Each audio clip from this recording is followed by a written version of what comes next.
नमस्कार, झारखंड समाचार में आप सबों का स्वागत है। आइए जानते हैं आज की ताज़ा खबरों को। इससे पहले आपने चैनल को सब्सक्राइब नहीं किया है तो प्लीज़ चैनल को सब्सक्राइब कर बेल आइकन को प्रेस कर दीजिए ताकि खबरों का अपडेट आपको मिलता रहे। आइए बढ़ते हैं खबरों की ओर। दिवाली से पहले किसानों को खुश करेंगे पीएम नरेंद्र मोदी, खाते में ट्रांसफर करेंगे 2000 रुपये।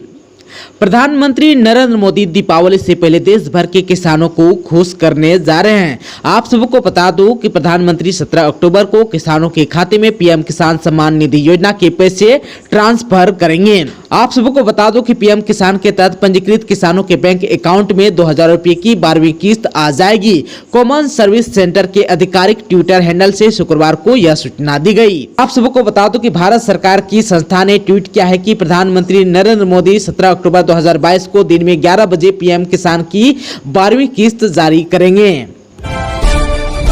झारखंड के इन हिस्सों से लौट गया मानसून, बंगाल की खाड़ी में बने चक्रवात से कई जिलों में होगी बारिश। झारखंड के कई हिस्सों में मानसून की वापसी हो चुकी है। 2-3 दिन के अंदर पूरी तरह से झारखंड प्रदेश से मानसून की वापसी हो जाएगी। इस बीच बंगाल की खाड़ी में चक्रवात भी बन रहा है, जिसके असर से झारखंड के कई हिस्सों में बारिश होने के आसार हैं। यह जानकारी रांची स्थित मौसम केंद्र के प्रमुख अभिषेक आनंद ने शुक्रवार को दी। अभिषेक आनंद ने बताया कि पिछले 24 घंटे के दौरान राज्य में कई जगहों पर हल्के से मध्यम दर्जे की वर्षा हुई। धनबाद के पंपुकी में सबसे ज्यादा 22.6 मिलीमीटर वर्षा दर्ज की गई। इस दौरान चाईबासा सबसे गर्म स्थल रहा, जहां उच्चतम तापमान 32.8 डिग्री सेल्सियस दर्ज किया गया। वहीं गुमला सबसे ठंडी जगह रही, यहाँ न्यूनतम तापमान 20.7 डिग्री सेल्सियस दर्ज किया गया। उन्होंने बताया कि अगले 3 दिनों तक राज्य में कहीं कहीं हल्के से मध्यम दर्जे की वर्षा होगी। गरज के साथ छींटे भी पड़ेंगे। कुछ जगहों पर वज्रपात की भी संभावना है। मौसम विभाग के पूर्वानुमान के मुताबिक अधिकतम तापमान में से 2 से 4 डिग्री तक की गिरावट की संभावना है। इसके बाद अगले 3 से 4 दिनों तक तापमान में किसी प्रकार के बदलाव के संकेत नहीं दिख रहा है। आप सबको बता दूं कि आज यानी कि 15 से 17 अक्टूबर तक प्रदेश में कहीं कहीं पर हल्के से मध्यम दर्जे की वर्षा हो सकती है। आप सबको बता दूं कि मौसम विभाग की ओर से जारी पूर्वानुमान में बताया कि 14 अक्टूबर को राज्य के दक्षिणी तथा मध्य भागों में कहीं कहीं हल्के से मध्यम दर्जे की वर्षा हुई। अगले 5 दिनों तक अधिकतम तापमान में किसी बदलाव के संकेत नहीं दिख रहे हैं। वहीं 15 अक्टूबर को दक्षिणी तथा मध्य भागों में और 16 अक्टूबर को दक्षिण पश्चिमी हिस्से में, 17 अक्टूबर को दक्षिण पश्चिमी तथा मध्य भागों में और 18 अक्टूबर को प्रदेश के पश्चिमी तथा मध्य भागों में कहीं कहीं हल्के से मध्यम दर्जे की वर्षा हो सकती है। आप सबको बता दो कि अभिषेक आनंद ने बताया कि उत्तर पश्चिमी हिस्से से मानसून लौट गया है। बाकी हिस्से से 3 दिन के भीतर मानसून की वापसी हो जाएगी। श्री आनंद ने बताया कि गढ़वा, पलामू, लातेहार, चतरा जिला से मानसून की वापसी हो चुकी है। अगले 3 दिन के भीतर झारखंड के बाकी हिस्सों से भी मानसून वापस लौट जाएगा। 26 अक्टूबर से झारखंड बिहार की महिला अग्निवीरों की बहाली प्रक्रिया, 80,000 अभ्यर्थी होंगे शामिल। अग्निपथ योजना के तहत झारखंड बिहार के महिला अग्निवीरों की बहाली प्रक्रिया 26 अक्टूबर को पटना के दानापुर में होगी। इसमें दोनों राज्यों के 80,000 अभ्यर्थी शामिल होंगे। बहाली के लिए झारखंड के 24 जिलों से अभ्यर्थियों ने www.joiningindianarmy.nic.in पर आवेदन किया है। आप सबको बता दूं कि अग्निवीर योजना के लिए 17 से 23 साल की युवतियों को आवेदन करना था। ऑनलाइन रजिस्ट्रेशन 9 अगस्त से 7 सितंबर तक हुआ था। रजिस्ट्रेशन के बाद आवेदनों की स्क्रूटनी हुई। इसके बाद एडमिट कार्ड भेजे जा रहे हैं। आप सबको बता दूं कि बहाली प्रक्रिया में शामिल होने के लिए लेजर प्रिंटर से ब्लैक एंड व्हाइट डाउनलोड किया हुआ एडमिट कार्ड, मैट्रिक या 12वीं का पंजीकरण कार्ड, प्रवेश पत्र, मूल अंक तालिका, बोर्ड का प्रमाण पत्र, आवासीय प्रमाण पत्र, चरित्र प्रमाण पत्र, आधार कार्ड, एनसीसी तथा स्पोर्ट्स सर्टिफिकेट, नवीनतम रंगीन फोटो, दस्तावेज के मूल तथा 2 अभिप्रमाणित प्रति भी साथ लाने हैं। बहाली के लिए प्रथम चरण में शारीरिक जांच और मेडिकल प्रक्रिया होगी। दोनों में सफल होने वाले अभ्यर्थी लिखित परीक्षा में शामिल होंगे। सफल होने के बाद उनकी बहाली अग्निवीर के रूप में 4 साल के लिए होगी। छात्रवृत्ति की राशि 3 गुना बढ़ी, झारखंड के 35 लाख बच्चों को मिलेगा लाभ। मुख्यमंत्री हेमंत सोरेन ने कहा कि छात्रों की छात्रवृत्ति की राशि 3 गुना बढ़ा दी गई। राज्य के 35 लाख बच्चों को इसका लाभ मिलेगा। आर्थिक तंगी से जूझ रहे बच्चों को सरकार पढ़ाएगी। सीएम ने राज्य के बाहर काम करने वाले श्रमिकों से वापस लौटने की अपील करते हुए कहा कि सरकार उन्हें राज्य में ही रोजगार देगी। वह झारखंड मंत्रालय स्थित सभा कक्ष से गुरुवार को आपकी योजना आपकी सरकार आपके द्वार अभियान के दूसरे चरण के सफल क्रियान्वयन के संबंध में सभी प्रमंडलीय आयुक्त और जिला के उपायुक्तों के साथ वीडियो कॉन्फ्रेंसिंग के माध्यम से समीक्षा बैठक कर रहे थे। सीएम ने कहा कि सावित्रीबाई फुले किशोरी समृद्धि योजना कक्षा 8वीं की बच्चियों से प्रारंभ होगी। जब तक बच्चियां 18 से 19 वर्ष की होंगी तब तक इन्हें स्वास्थ्य एवं शिक्षा के लिए 40,000 रुपए की आर्थिक सहायता मिलेगी। यह राशि छात्रवृत्ति के अतिरिक्त दी जाएगी। योजना का लाभ राज्य की 9 लाख किशोरियों को मिलेगा। सीएम ने कहा कि राज्य के स्कूलों में अध्ययनरत 35 लाख करीब बच्चों को छात्रवृत्ति योजना से जोड़कर उन्हें लाभान्वित करने का लक्ष्य रखा गया है।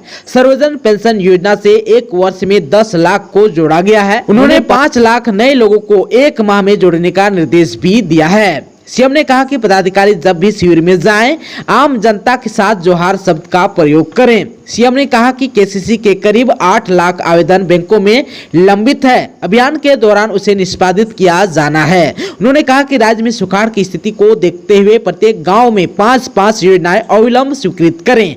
मनरेगा में समय पर मजदूरी का भुगतान हो, क्योंकि मजदूर रोज अनाज खरीद कर खाते हैं। सीएम ने यह भी निर्देश दिया कि पदाधिकारी जिस दिन गाँव या पंचायत में शिविर लगाएं, उस दिन गाँव में 5 योजनाओं का शिलान्यास अवश्य करें ताकि रोजगार का सृजन प्रारंभ हो सके। अब 2 नहीं बल्कि एक ही टर्म में होगी मैट्रिक और इंटर की परीक्षा, शिक्षा मंत्री ने दिया निर्देश। झारखंड में अब मैट्रिक और इंटर की परीक्षा एक ही टर्म में होगी। यह बातें शिक्षा मंत्री जगन्नाथ महतो ने कही। उन्होंने गुरुवार को विभाग और जैक के अधिकारियों के साथ बैठक की। इस मौके पर उन्होंने कहा कि कोविड के दौरान विशेष परिस्थिति में 2 टर्म में परीक्षा लेने का प्रावधान किया गया था। अब 2 टर्म में परीक्षा लेने का कोई औचित्य नहीं है। अब परीक्षा एक टर्म में मार्च में ही ली जाएगी।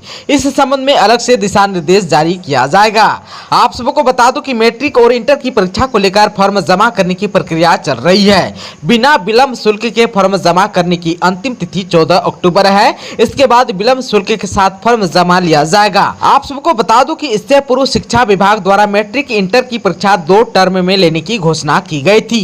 पहले टर्म की परीक्षा नवंबर और दूसरे टर्म की मार्च में प्रस्तावित थी। दोनों टर्म के लिए सिलेबस को भी 2 भागों में बांटा गया था। परीक्षा के पैटर्न को लेकर पत्र भी जारी कर दिया गया था। मैट्रिक और इंटर के साथ साथ कक्षा 8वीं, 9वीं और 11वीं की बोर्ड परीक्षा भी अब एक ही टर्म में अप्रैल में संभवतः ली जाएगी। इस संबंध में भी विस्तृत दिशा निर्देश जारी किया जाएगा। कक्षा 9वीं और 11वीं की प्रथम चरण की परीक्षा दिसंबर और दूसरे चरण की परीक्षा अप्रैल में लेने की घोषणा की गई थी। कक्षा 9वीं और 11वीं की परीक्षा को लेकर सिलेबस को 2 भागों में बांटा गया था। आप सबको बता दूं कि कक्षा 8वीं की बोर्ड परीक्षा 9वीं और 11वीं के बाद ली जा सकती है। 1932 का खतियान सदन में भी पास होगा, किसी की हिम्मत नहीं जो रोक सके, जगन्नाथ महतो ने कहा। जगन्नाथ महतो ने कहा कि सभी राज्यों की स्थानीय नीति है। सभी राज्यों ने स्थानीय नीति बनाया है। बिहार में भी 1932 के आधार प्रभावी है, तो झारखंड में क्यों नहीं हो सकता। स्थानीय नीति कैबिनेट से स्वीकृति मिल गई है। इसे अब सदन में रखा जाएगा। सदन से पास होने के बाद राज्यपाल को भेजा जाएगा। सदन में भी पास हो जाएगा। उन्होंने कहा कि पिछले दिनों पारसनाथ में भाजपा का चिंतन शिविर हुआ था। 1932 का खतियान लागू करने की मांग की गई। अब जब लागू कर रहे हैं तो विपक्ष कह रहा है कि इतनी जल्दीबाजी क्यों है।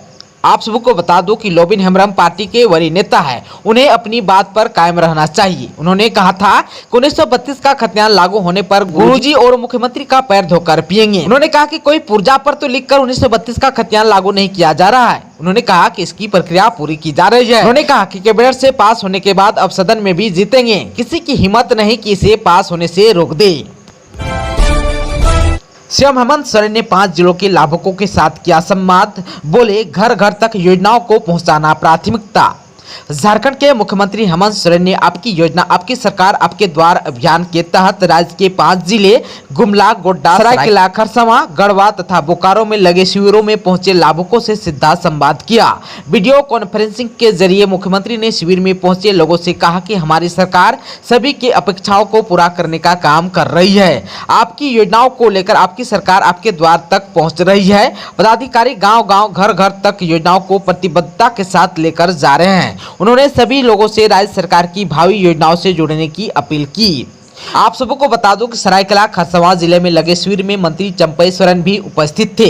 मुख्यमंत्री ने उनसे संवाद करते हुए उन्हें धन्यवाद दिया। मुख्यमंत्री ने कहा कि इसी प्रकार सभी मंत्री, सभी सांसद, सभी विधायक सहित अन्य जनप्रतिनिधि भी शिविरों में जाएं और गांव-गांव, घर-घर तक योजनाओं का लाभ लोगों को पहुंचाना सुनिश्चित करें।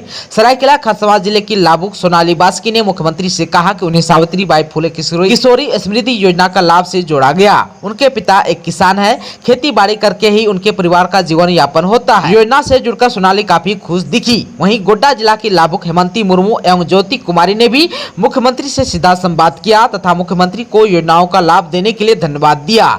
इस अवसर पर गुमला, गोड्डा, सरायकेला, खरसावां, गढ़वा तथा बोकारो जिला के उपायुक्त भी उपस्थित रहे। पंकज मिश्रा को एम्स ने भर्ती लेने से किया इनकार, रिम्स प्रबंधन को दिया निर्देश।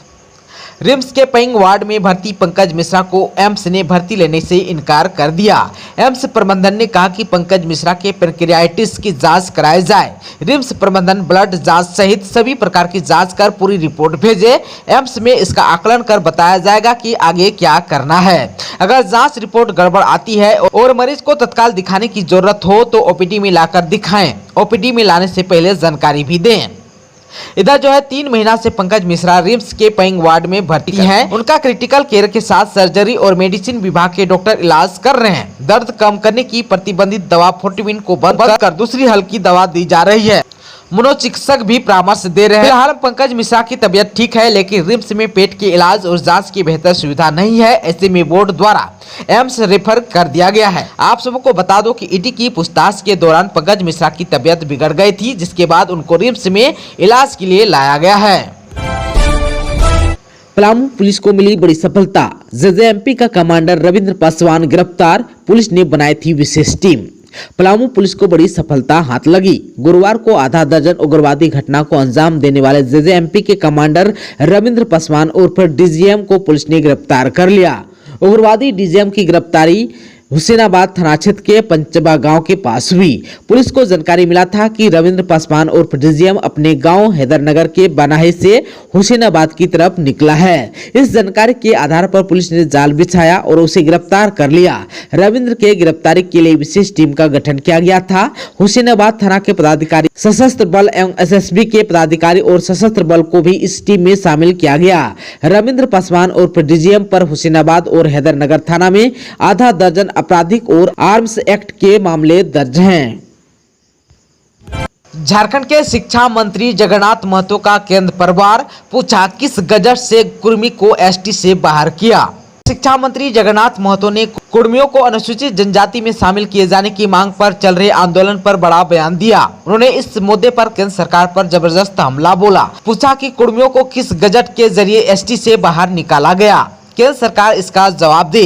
शिक्षा मंत्री ने कहा कि कुर्मी आदिवासी ही है, अगर वे आदिवासी नहीं है तो उनकी जमीन सीएनटी में कैसे है। उन्होंने कहा कि केंद्र को इस बात का जवाब देना होगा। यह राज्य सरकार का मुद्दा नहीं है। अगर राज्य सरकार से लोग मदद मांगेंगे तो हम उनकी मदद करेंगे। आदिवासी का दर्जा दिए जाने की मांग को लेकर चल रहे कुर्मियों के आंदोलन से जुड़े एक सवाल के जवाब में जगन्नाथ महतो ने ये बातें कही।